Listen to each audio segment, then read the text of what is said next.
It has been a wild Premier League season so far, and it got particularly wild last night as Burnley did this to Liverpool. Have a listen.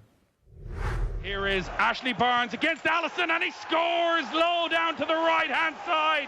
It's Liverpool 0, Burnley 1. 7 minutes for Burnley to cause the shock of the season at Anfield. It's only that final third where there's a huge problem. I mean, there was lots and lots of talk from everyone about the defence, and yet we haven't been conceding an awful lot of goals. And in fact, it felt like we were finally seeing the light a little bit last night, seeing Joel Matip on the pitch, and then Joel Matip gets on the pitch, but we've lost Jordan Henderson, so we don't have the captain in midfield, which is what we were all looking forward to. So it constantly feels like there's another problem and another battle to get through. Other clubs would no doubt say the same, but it's all come together in a bit of a perfect shitstorm, for want of a better word. That's Gareth Roberts from the Anfield Wrap speaking with Owen and Adrian this morning on OTBAM, our sports breakfast show here on Off the Ball. And Nathan, good evening, good afternoon. How are you? I'm all right. How are you? It has all gone Pete Tong very quickly for Liverpool. What's going on? Yeah, it's insane. Considering on the 27th of December, so 4 weeks ago, they put 7, was the week before Christmas they put 7 past Crystal Palace? And it's just been a complete collapse, one that I don't think anybody predicted, where you look at the Tottenham result a couple of weeks before that, huge game, Liverpool nickel 8 winner, but dominated from start to finish, and you feel this is a side that's clicking into gear, if anything, rather than a side that are going to go on a pretty much unprecedented bad run of form under Jurgen Klopp, where there's issues in every part of the pitch, defensively, the full-backs, the midfield, and obviously with no goals in 4 games from that strike force. Yeah, it's all over the place, and against all the bad teams. It's hard to see how they turn it around. Well, exactly. We're talking about all teams in the bottom 6. It makes no sense. Well, I guess the only sense it makes is that you're talking about teams that maybe play a similar style, which is sitting right back, inviting Liverpool on, letting them have possession in and around their own area, and trusting that Liverpool won't be able to break them down. Now, that happened a lot last season, and Liverpool always found a way. The game against Crystal Palace, where they struck those 2 goals in the 89th minute and in injury time, that Liverpool were just so relentless that it was the other team that faded, the other team that were tired, that couldn't just keep up the resistance, and Liverpool would take advantage. Whereas this time, like Burnley, okay, we're under pressure. Liverpool dominated possession, and Nick Pope made some very good saves. But they still looked as though they were a side who were dealing with it relatively comfortably, that this wasn't one of the most stressful nights of the season that they'd had, and it was very, very predictable. I said after the defeat against Southampton that Liverpool's performance was reminiscent of Arsenal against Spurs in that North London derby. And it was the same again. Their place in the position they're crossing the ball from seems a world away from a year ago. Whereas last season they had teams stretched when the balls were coming in from Robertson and from Alexander-Arnold. Now teams are sitting back. Tarkowski and me know exactly where the ball is coming into. It was like a magnet to the two of them last night. And Liverpool don't seem to be able to ask any other type of questions. So it's hard to see how you turn it around when your fixture list is Manchester United, Tottenham, then you've got Manchester City, Leicester, Everton, Champions League against Leipzig coming around.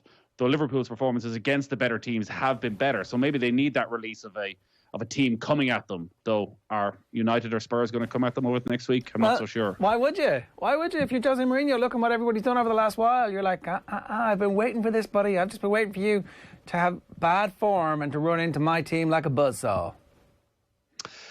Yeah, and, well, that's what they did before Christmas when they played Liverpool, and it almost worked out for them, though I thought Liverpool were exceptional that night. We are still only halfway through the season is the one glimmer of hope for Liverpool supporters. Yeah, they're 6 points behind. Yeah, Manchester City are in a run of form that nobody else has been able to put in so far this season. But Liverpool have the talent. We know if they can get near their best, that they can go on a run. There's just absolutely no sign of it. You're going back now almost a year for the last time Liverpool were at their absolute peak. And maybe that was the peak. Maybe that was the peak of a Jurgen Klopp side. This has happened before. You look back to his final season at Borussia Dortmund, and it was an insane collapse.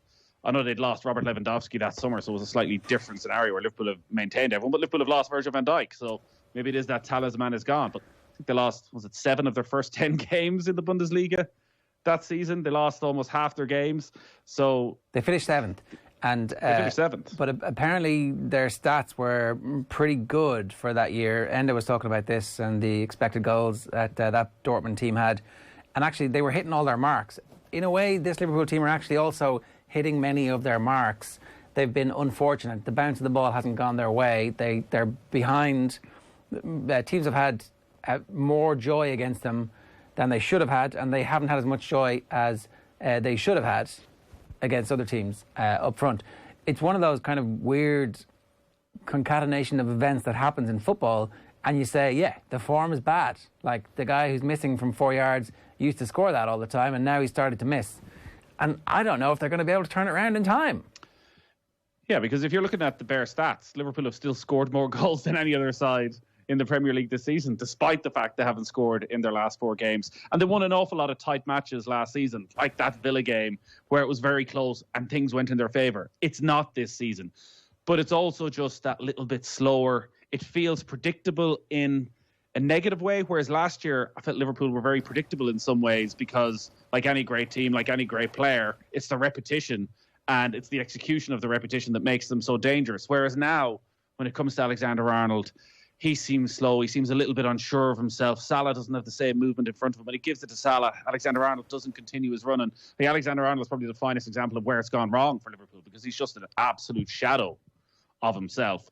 I still feel that an awful lot of it goes back to Virgil van Dijk. And I get the whole, how can a centre-half explain how the goals have dried up? But the goals have dried up because everything else is a bit slower, because everything else is just slightly off. You can add Jordan Henderson into that. I was looking earlier today. Liverpool's record with Henderson in the team is insane. Henderson hasn't started in midfield for any of Liverpool's 3 defeats in the Premier League this season. You can go way back. You can go way back over the last 3 years. A couple of games against Manchester City are the only games Liverpool have lost when Henderson has started in midfield. That's how important he is. David Meyler went through it on Monday, what he does in terms of allowing Alexander-Arnold to go forward, knowing that Henderson's going to be there to cover for him. Does he have that trust in Thiago? Does he have that trust in Shaqiri? How can he? Well, all of it clicks in together. It's Klopp's job to say, you go forward, and if he doesn't have you, I'll blame him. Like, I understand that there's a relationship and everything, but the manager must spot this and go, okay, we're not going to have Jordan tonight. Don't worry. Every time you go forward, it's his job. But keep going forward, because if you don't, our team is completely shorn of its attacking identity. And, like, there's a collective systems failure here. All the teams are going to have injuries. Like, they are. Manchester United probably this season haven't had that many. I'm sure that Man United fans will. But no, we might see over the next 5 weeks, if Kevin De Bruyne is out for 5 weeks, what influence that has for Manchester City. You still feel City have players close to De Bruyne, not quite at that quality. Van Dijk was the most important player in the Premier League for the last 2 years for what he's done for Liverpool. Maybe De Bruyne does that. Maybe Vardy being out for 3 or 4 weeks for Leicester is going to have a huge impact on their season. It's probably as close an example as you'll get to an importance of a player for one team if United were to lose Bruno Fernandes. But City do have enough quality there and options to do a job for a month. Virgil van Dijk is quite simply irreplaceable, and that has been proven right now. And you can come back and say they're not conceding a huge amount of goals, but it is affecting every part of that team. Well, but he got injured and they've had a long time to deal with it. Are you saying that the management haven't got the tactical nous to be able to account for that? Well, they've also lost his 2 centre-back partners for the majority of the season. But Fabinho's been excellent. You put him in your team of the year. Like, and legitimately, so he's been excellent. He's a different type of defender. Like, I know, but okay, Grant, the whole season is a write-off because Van Dijk gets injured. It's very tentative. Quite possibly. Well, is it not turning out like it might be a bit of a write-off because Van Dijk got injured? I think you're giving him a free pass. I do. They reached the Champions League final without Van Dijk. They were a good team before he arrived, and he turned them into a great, all-time great team. And they will always be one of the all-time great teams that we talk about for what they achieved over that 2-year stretch. But, come on, they're not a one-man team either. They're not. And, well, they've shown that since he has been injured as well at times with those type of performances against Crystal Palace and Tottenham. But they're not able to sustain it in the way that they were. So there has been a bit of a systems failure. And it's not just his loss. It's Jota, it's not been able to keep Keita fit at times. They've had any amount of injuries that have all added up. But there is still something that feels inexplicable as to how so quickly against teams of such, I don't want to say average quality because they're very well organised, a lot of the teams they played against. Mediocre But these teams. are games when the quality that Liverpool have, you got to be going and beating. So there's a dip in form of everybody collectively, and that's always going to come back on the manager. And it is Liverpool. It's like with Manchester United. There is no in-between. There is no in-between for Liverpool. You know, you're up here or you're down here. And some of the reaction over the last few days, it's probably not that dissimilar to what Andy Mitten was saying about the Manchester United supporters. Like, There was a guy. supporters are forgetting very quickly. There was a guy on TalkSport calling for a new manager.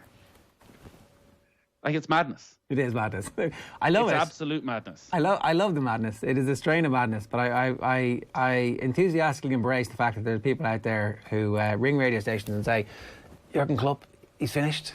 He's taken as far as he can go. But what is next for Klopp? Is it just get Van Dijk back and all is well in the world and away they go, and this was that one season, and in 3 years' time, after they've won 2 more European Cups and another league, it's like, well, sure, look. I think you decide in a month because, again, they have these games where they've generally performed well. And if they can go and beat Tottenham and Manchester City, if they beat Manchester City, it's a bit of a transformation for where they can go for the rest of the season. A City suddenly without Kevin De Bruyne when they meet in 3 weeks' time. So I think at the end of that game, at the end of the City game, you'll have a good sense of where Liverpool are going for the rest of the season, whether there's still a chance of a title challenge, whether it's a battle for the top 4. And then maybe you're starting to look at the Champions League and going, best case scenario for us here is that we win the Champions League again and we try and regroup for next season, that the spark is gone. We're having a Manchester City-style meltdown like they had last season, and we got to try and get it back together and get some new signings in, get Jota fit again. So I think it's been poor. It's been Chaotic. a world away from everything we've seen from Liverpool, but it's 4 games up against as strong a body of work as you'll see over the last 3 years. Our mentions are on fire on our Twitter account this evening because we had, as I said, Gareth Roberts from the Anfield Wrap on the OTBAM this morning. He's always a really great guest, and one of his theories was that Liverpool are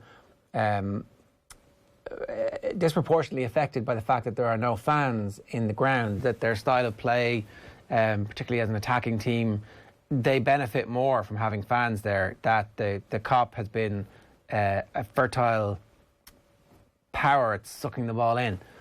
Do you buy that?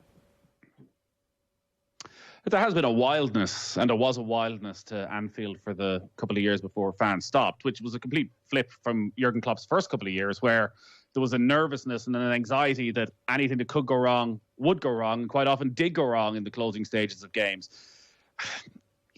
Listen, I'm sure it's had some effect, but I don't think, again, you can put it down to this run of games. They were still unbeaten, remember, all of this season at Anfield. They were still unbeaten. They have the best home record in the Premier League by a mile so far this season.